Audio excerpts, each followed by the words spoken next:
Mon mari m'a mise à la porte sans aucune explication. Je suis allée chez mon père, mais il m'a dit qu'il ne voulait pas d'une femme comme moi sous son toit. Alors, je me suis retrouvée sur un banc dans un parc, jusqu'à ce qu'une vieille dame me dise « Je sais ce qui s'est passé, et je sais comment t'aider ». Avant de poursuivre notre histoire, abonnez-vous à la chaîne et laissez un pouce bleu sur cette vidéo, votre soutien nous aide énormément. Commençons. Je sais ce qui s'est passé, et je sais comment t'aider.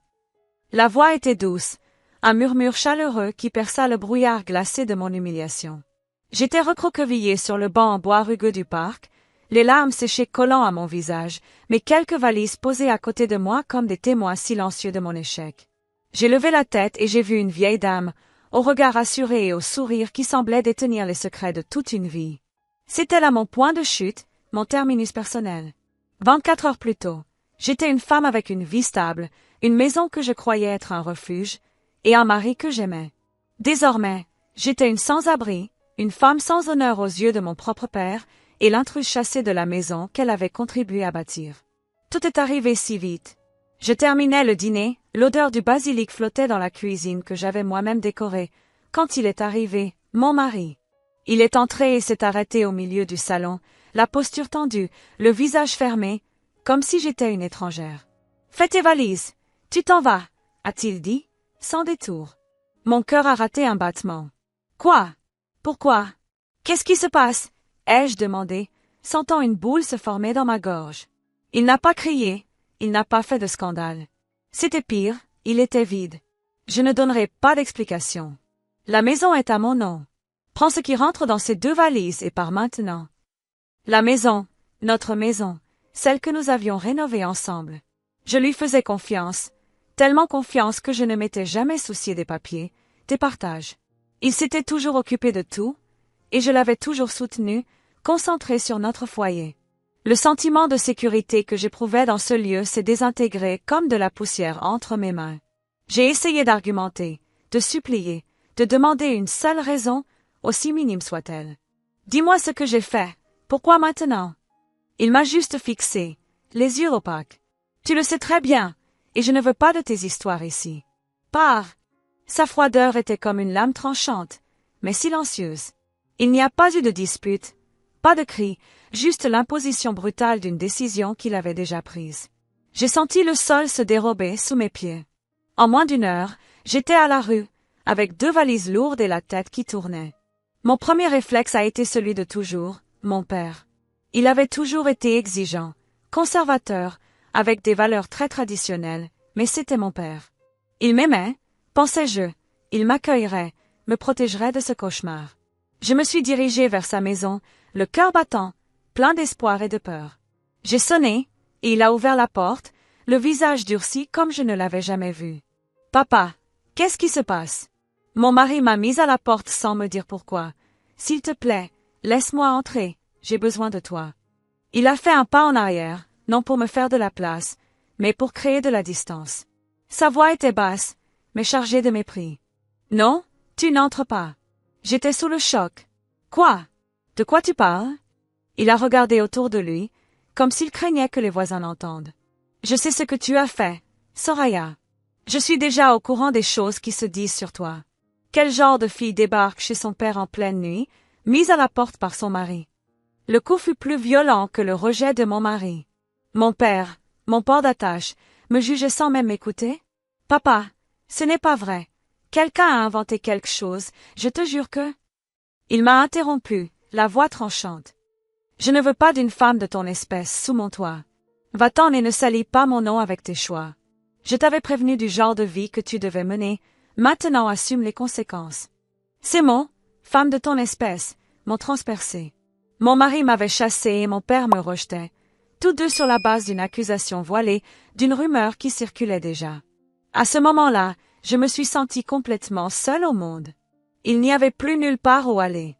C'est alors que je me suis traînée jusqu'au parc. Mes valises, mes seuls biens, étaient un fardeau. Je me suis assise, le froid de la nuit pénétrant mes vêtements, et j'ai pleuré jusqu'à ne plus avoir de larmes.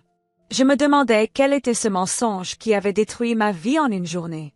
Et maintenant, cette vieille dame était là, la seule personne qui s'était approchée de moi et qui m'avait dit avec une telle conviction « Je sais ce qui s'est passé, et je sais comment t'aider.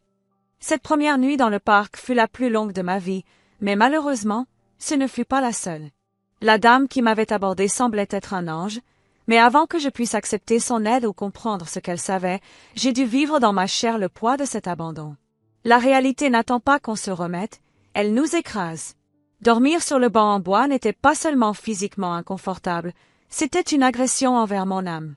Le froid du petit matin pénétrait mes os, mais le froid que je ressentais à l'intérieur était pire. Chaque voiture qui passait, chaque phare qui éclairait ma silhouette recroquevillée me faisait me sentir comme une bête, quelque chose de jetable. Moi qui avais toujours tant pris soin de mon foyer, de l'odeur du linge propre, j'essayais maintenant de me réchauffer avec des manteaux froissés sortis de ma valise, craignant de fermer les yeux et que quelqu'un ne vole le peu qu'il me restait. Quand le soleil s'est levé, la honte est venue avec la lumière. Les gens ont commencé à passer pour aller au travail. J'en connaissais certains de vue, des voisins du quartier, des gens qui fréquentaient le même supermarché que moi. J'ai vu le moment exact où leur regard passait de la curiosité au jugement. C'est elle, la fameuse Soraya, ai-je entendu dans un chuchotement peu discret de deux femmes qui promenaient leurs chiens. Elle a eu le culot de tromper son mari dans leur propre maison et maintenant elle paie ses péchés. Bien fait. Ces mots m'ont frappé comme des pierres. Trop pris? Moi? Le mensonge avait de longues jambes et avait déjà fait le tour du quartier. Mon mari ne m'avait pas seulement chassé, il avait assassiné ma réputation avant même que je ne franchisse le seuil. Voici une traduction en français, avec une réécriture pour un style naturel et natif, en intégrant le titre demandé.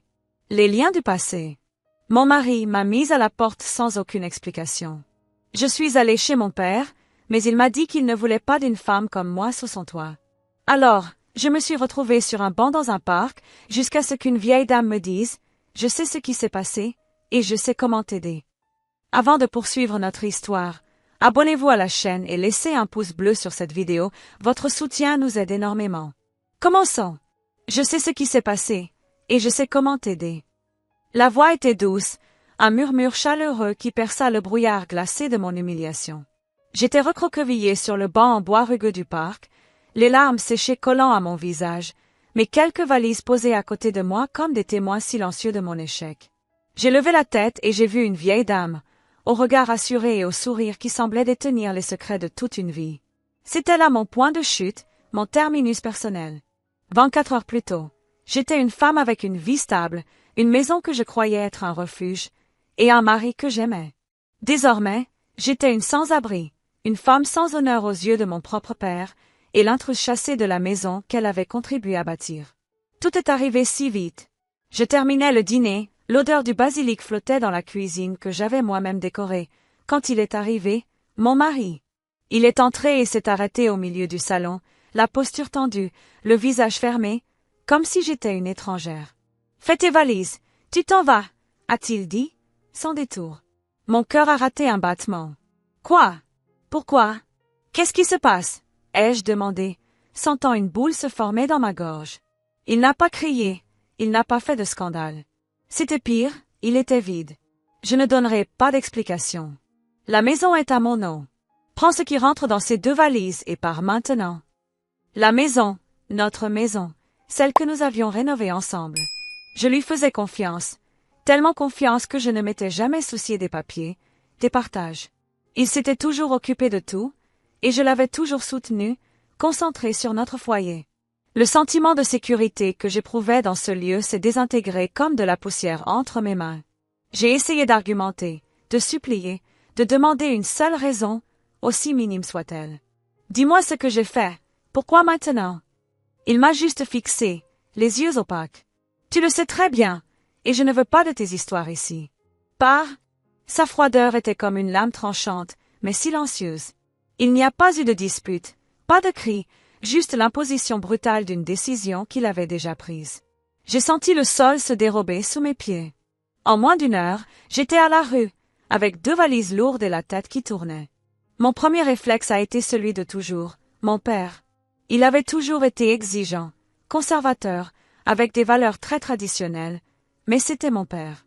Il m'aimait, pensais-je, il m'accueillerait, me protégerait de ce cauchemar. Je me suis dirigée vers sa maison, le cœur battant, plein d'espoir et de peur. J'ai sonné, et il a ouvert la porte, le visage durci comme je ne l'avais jamais vu. Papa, qu'est-ce qui se passe? Mon mari m'a mise à la porte sans me dire pourquoi. S'il te plaît, laisse-moi entrer, j'ai besoin de toi. Il a fait un pas en arrière, non pour me faire de la place, mais pour créer de la distance. Sa voix était basse, mais chargée de mépris. Non, tu n'entres pas. J'étais sous le choc. Quoi? De quoi tu parles? Il a regardé autour de lui, comme s'il craignait que les voisins n'entendent. Je sais ce que tu as fait, Soraya. Je suis déjà au courant des choses qui se disent sur toi. Quel genre de fille débarque chez son père en pleine nuit, mise à la porte par son mari? Le coup fut plus violent que le rejet de mon mari. Mon père, mon port d'attache, me jugeait sans même m'écouter. Papa, ce n'est pas vrai. Quelqu'un a inventé quelque chose, je te jure que... Il m'a interrompu, la voix tranchante. Je ne veux pas d'une femme de ton espèce sous mon toit. Va-t'en et ne salis pas mon nom avec tes choix. Je t'avais prévenu du genre de vie que tu devais mener, maintenant assume les conséquences. Ces mots, femme de ton espèce, m'ont transpercé. Mon mari m'avait chassé et mon père me rejetait. Tous deux sur la base d'une accusation voilée, d'une rumeur qui circulait déjà. À ce moment-là, je me suis sentie complètement seule au monde. Il n'y avait plus nulle part où aller. C'est alors que je me suis traînée jusqu'au parc. Mes valises, mes seuls biens, étaient un fardeau. Je me suis assise, le froid de la nuit pénétrant mes vêtements, et j'ai pleuré jusqu'à ne plus avoir de larmes. Je me demandais quel était ce mensonge qui avait détruit ma vie en une journée. Et maintenant, cette vieille dame était là, la seule personne qui s'était approchée de moi et qui m'avait dit avec une telle conviction, « Je sais ce qui s'est passé, et je sais comment t'aider. » Cette première nuit dans le parc fut la plus longue de ma vie, mais malheureusement, ce ne fut pas la seule. La dame qui m'avait abordée semblait être un ange, mais avant que je puisse accepter son aide ou comprendre ce qu'elle savait, j'ai dû vivre dans ma chair le poids de cet abandon. La réalité n'attend pas qu'on se remette, elle nous écrase. Dormir sur le banc en bois n'était pas seulement physiquement inconfortable, c'était une agression envers mon âme. Le froid du petit matin pénétrait mes os, mais le froid que je ressentais à l'intérieur était pire. Chaque voiture qui passait, chaque phare qui éclairait ma silhouette recroquevillée me faisait me sentir comme une bête, quelque chose de jetable. Moi qui avais toujours tant pris soin de mon foyer, de l'odeur du linge propre, j'essayais maintenant de me réchauffer avec des manteaux froissés sortis de ma valise, craignant de fermer les yeux et que quelqu'un ne vole le peu qu'il me restait. Quand le soleil s'est levé, la honte est venue avec la lumière. Les gens ont commencé à passer pour aller au travail. J'en connaissais certains de vue, des voisins du quartier, des gens qui fréquentaient le même supermarché que moi. J'ai vu le moment exact où leur regard passait de la curiosité au jugement. C'est elle, la fameuse Soraya, ai-je entendu dans un chuchotement peu discret de deux femmes qui promenaient leurs chiens. Elle a eu le culot de tromper son mari dans leur propre maison et maintenant elle paie ses péchés. Bien fait. Ces mots m'ont frappé comme des pierres. Trop pris. Moi? Le mensonge avait de longues jambes et avait déjà fait le tour du quartier. Mon mari ne m'avait pas seulement chassé, il avait assassiné ma réputation avant même que je ne franchisse le seuil. Il avait semé la graine de la discorde pour que, lorsque je serais expulsée, personne n'ait pitié de moi. C'était un plan cruel et parfait. La faim a commencé à me réveiller vers le deuxième jour. J'étais partie sans portefeuille, juste avec mon téléphone qui s'était rapidement déchargé. Sans argent, sans nourriture et sans dignité. J'ai senti mon estomac se tordre, mais la nausée due à la nervosité était plus forte. J'ai essayé d'aller chez une ancienne amie, Claudia, la marraine de notre mariage, me suis-je dit. Elle me connaît, elle sait qui je suis. En arrivant à son portail, sale et avec des cernes profonds, je l'ai appelée par son nom. Elle est apparue à la fenêtre, m'a regardé de haut en bas avec un mépris que je n'aurais jamais imaginé voir sur son visage. Claudia, s'il te plaît, j'ai besoin d'aide. Ai-je commencé, la voix tremblante. Ne me mêle pas à ta saleté, Soraya. Aie un peu de décence et disparaît d'ici. Ce que tu lui as fait n'a pas de pardon. La fenêtre a claqué à mon nez. Là, adossée au mur de la maison de celle que j'appelais mon amie, j'ai compris que j'étais vraiment seule. Son mensonge avait été si bien raconté que la vérité, ma vérité, semblait être une blague. N'ayant nulle part où aller, je suis retournée au parc, qui se trouvait à quelques rues de mon ancienne maison. Et c'est là que la douleur s'est transformée en torture.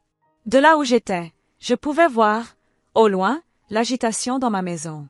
La maison qui était à mon nom, mais que je ne savais pas comment revendiquer, sans avocat, sans argent, sans soutien. J'ai vu sa voiture arriver, et il n'était pas seul.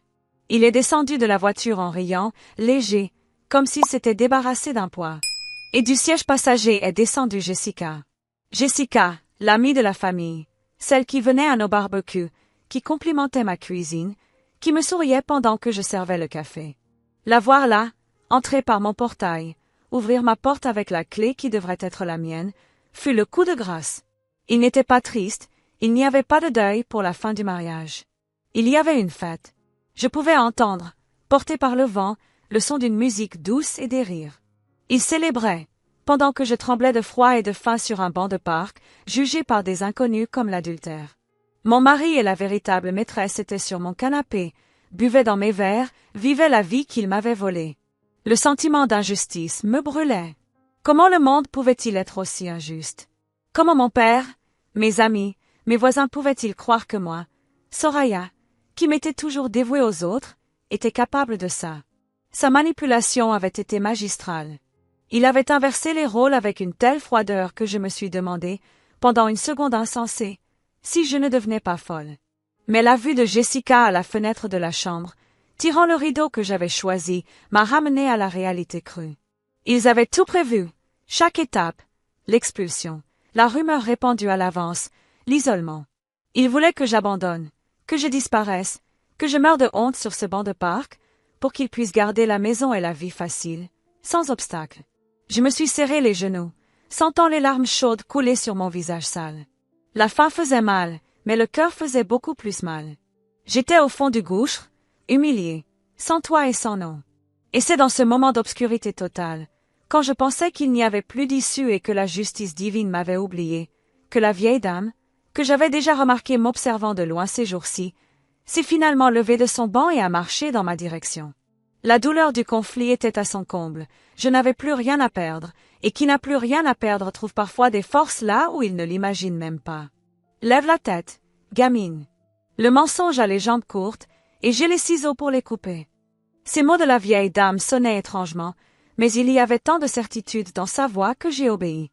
Elle s'est présentée comme Madame Odette, ma voisine mitoyenne depuis plus de 30 ans. Je la connaissais à peine, car mon mari disait toujours que c'était une vieille grincheuse et que je ne devais pas lui faire confiance.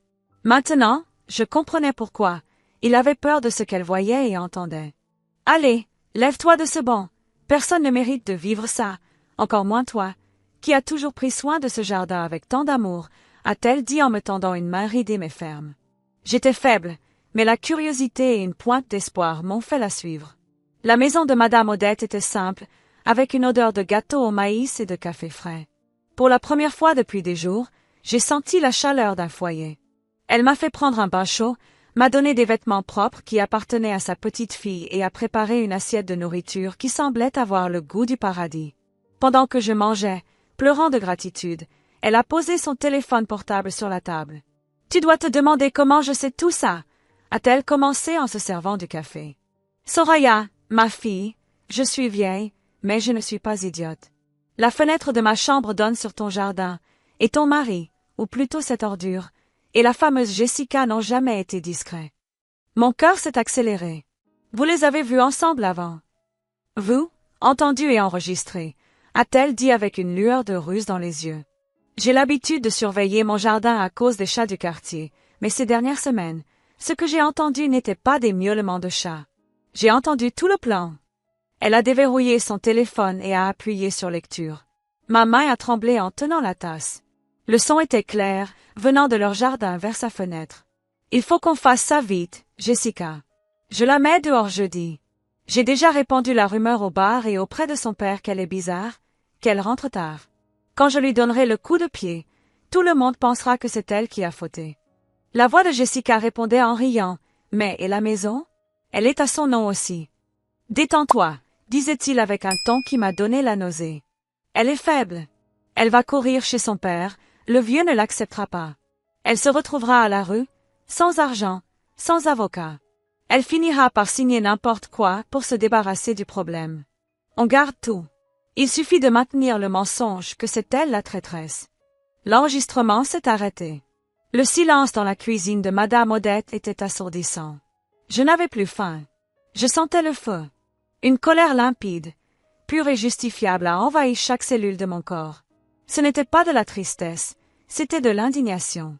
Il ne m'avait pas seulement trompé, il avait orchestré ma destruction sociale et émotionnelle pour voler ce qui m'appartenait, comptant sur ma faiblesse et le conservatisme de mon père. « Il pense que tu es faible, Soraya, » a dit Madame Odette en me prenant la main. « Et il pense que personne ne te défendra. » Mais ils ont oublié que les voisins voient tout. J'ai aussi des vidéos d'eux entrant et sortant quand tu allais travailler. J'ai tout ici. J'ai regardé cette dame, un ange déguisé en grand-mère, et j'ai pris une profonde inspiration. Madame Odette, je n'ai pas d'argent pour un avocat maintenant. La justice des hommes est lente, ma fille, mais la honte, elle, peut être rapide. Elle a souri. Aujourd'hui c'est samedi. Que faut-il maintenant? Un barbecue, ai-je répondu, me souvenant de l'odeur de viande et de la musique que j'avais entendue de loin. Il fête. Parfait. La rue doit être pleine. Les voisins sont tous chez eux. C'est le moment idéal. Tu es prête à reprendre ce qui est à toi. Je me suis levée. La Soraya qui pleurait sur le banc du parc était restée derrière. Celle qui était là maintenant était une femme blessée, oui, mais armée de la vérité. Je suis prête. Nous sommes sortis de la maison de Madame Odette. Le soleil de fin d'après-midi illuminait la rue. Nous avons marché jusqu'à mon portail. Le son de la musique était fort, je pouvais entendre les rires de Jessica et de mon ex-mari. Il y avait quelques voisins sur le trottoir qui discutaient, ceux-là même qui m'avaient regardé de travers quelques jours plus tôt quand ils m'avaient vu. Le silence s'est répandu dans la rue. Les chuchotements ont commencé. « Regarde là-bas, la sans-gêne est revenue », ai-je entendu quelqu'un dire. Je n'ai pas baissé la tête. Madame Odette marchait à mes côtés comme un général. J'ai poussé le portail qui était déverrouillé à cause de la fête. Je suis entrée dans mon jardin. La musique s'est arrêtée quand ils m'ont vue. Mon mari avait une brochette de viande à la main et Jessica était assise à ma place à la table avec un verre de bière. Leur sourire s'est effacé instantanément. « Qu'est-ce que tu fais ici » a-t-il grogné, venant dans ma direction, essayant de m'intimider comme il l'avait fait le jour de l'expulsion. « Je t'ai dit de disparaître. Tu veux que j'appelle la police ?»« Appelle » ai-je dit, la voix ferme, me surprenant moi-même. « Appelle la police, appelle un voisin, appelle le monde entier. »« Sors de chez moi, espèce de traînée !» a crié Jessica en se levant. C'était le signal pour Madame Odette. Elle a fait un pas en avant, a sorti une petite enceinte portable de son sac, quelque chose qu'elle utilisait pour écouter la radio, et a connecté son téléphone avec une rapidité impressionnante. Avant qu'elle ne parte et avant que vous ne continuiez cette fête immonde, je pense que tout le quartier a besoin d'entendre une petite chose. Ne t'avise pas, vieille folle! Il a essayé d'avancer, mais s'est arrêté quand il a vu que d'autres voisins entraient dans le jardin, attirés par l'agitation. Madame Odette a appuyé sur play. Le son de sa voix, net et cruel, a résonné dans le jardin, sortant de l'enceinte et frappant les murs, arrivant aux oreilles de tous. Je la mets dehors, le vieux ne l'acceptera pas, on garde tout. Il suffit de maintenir le mensonge que c'est elle la traîtresse. La couleur a quitté le visage de mon mari. Jessica a laissé tomber son verre de bière par terre. L'enregistrement a continué, détaillant leur trahison, les dates, le plan pour me diffamer. Chaque mot était un clou dans le cercueil de la réputation qu'ils avaient essayé de construire. Les voisins au portail, qui me jugeaient auparavant, étaient maintenant bouche bée. Le brouhaha a changé de ton. Les regards de mépris se sont tournés instantanément vers le couple au centre du jardin. Quand l'enregistrement s'est terminé, le silence était absolu. J'ai fait un pas en avant, fixant l'homme que j'avais aimé et qui avait tenté de me détruire. « Cette maison est à moi », ai-je dit, doucement, mais pour que tout le monde entende. Et la honte de cette histoire n'a jamais été moi. Le masque était tombé, et le bruit de la chute a été assourdissant. Le silence qui a suivi la fin de cet enregistrement a été le son le plus lourd que j'ai jamais entendu de ma vie. Ce n'était pas un silence de paix, mais de choc. La voix de mon ex-mari et de Jessica, conspirant avec tant de cruauté, semblait encore résonner sur les murs des voisins. Il a essayé d'ouvrir la bouche, j'ai vu le mouvement de sa gorge, la sueur coulant sur sa tempe. Il a regardé autour de lui, cherchant un allié, quelqu'un qui rirait et dirait que c'était une blague, mais il n'a trouvé personne. Les voisins, ceux-là même qui chuchotaient sur mon compte quelques jours plus tôt, le regardaient maintenant avec un mélange de dégoût et d'incrédulité. « C'est un montage », a-t-il bégayé, la voix faible, sans cette arrogance d'avant. « Cette vieille folle, elle est éditrice. Ça !» Arrête tes gamineries, mon garçon, a crié monsieur Joachim, un vieux voisin qui était appuyé contre le mur. On connaît ta voix et on connaît ton caractère maintenant. Quelle honte, hein, faire ça à la femme qui t'a aidé à monter ces murs. Jessica, qui avait toujours posé en femme supérieure, en femme fatale qui obtenait ce qu'elle voulait, s'est recroquevillée sur sa chaise. Elle a pris son sac à la hâte, couvrant son visage avec ses cheveux, essayant d'échapper au regard foudroyant des autres femmes de la rue. Sa honte était palpable. Il n'y avait pas de glamour dans la trahison exposée de cette manière, il n'y avait que la réalité sale de ceux qui construisent leur bonheur sur le malheur des autres. J'ai fait un autre pas en avant, sentant une force que je ne soupçonnais pas. J'ai tendu la main ouverte dans sa direction. Les clés, ai-je ordonné, ma voix n'a pas tremblé. Pose les clés de ma maison sur la table et partez. Tous les deux, maintenant. Il m'a regardé avec haine, mais aussi avec peur. Il savait que s'il refusait, la situation ne ferait qu'empirer. Toute la rue était contre lui.